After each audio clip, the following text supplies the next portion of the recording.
పాస్కా అష్టకాలములో బుధవారము. మొదటి పఠనము. నాకు ఉన్నదానిని నీకు ఇచ్చేదను, నజరేయుడగు యేసుక్రీస్తు పేరట నీవు లేచి నడువుము. అపోస్తుల కార్యములు 3వ అధ్యాయము 1వ వచనము నుండి 10వ వచనము వరకు. అపోస్తుల కార్యములు 3వ అధ్యాయము 1వ వచనము నుండి 10వ వచనము వరకు.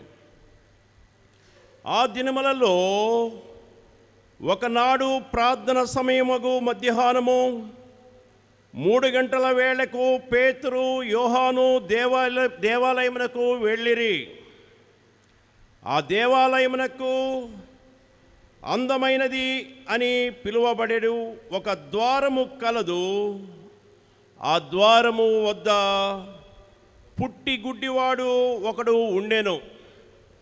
దేవాలయంలోనికి పోవు వారి నుండి భిక్షము అడుగుకున్నటకై ఆ కుంటివాణిని ప్రతి దినము జనులు ఆ అందమైన ద్వారము వద్దకు మోసుకొని వచ్చుచుండెడి వారు.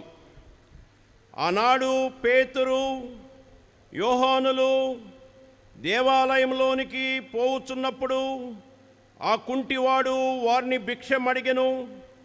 అప్పుడు పేతురు సూటిగా అతని వంక చూచి, పిమ్మట యోహానుతో పాటు మా వైపు చూడుము అని వానితో చెప్పగా, వాడు వారేమైనా ఇచ్చెదరేమోనని ఆశతో వారి వంక చూచెను.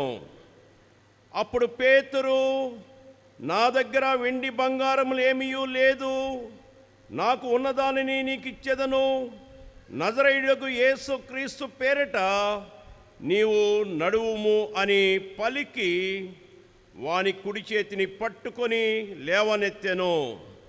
వెంటనే వాని పాదములు మడెములు బలపడగా వాడు ఎగ్గిరి గంతు వేసి నిలువబడి అటు నిటు నడువ సాగెను. అంతటా వాడు నడుచుచు గంతులు వేయుచు దేవుణ్ణి స్తుతించుచు వారితో కలిసి దేవాలయంలోనికి పోయెను.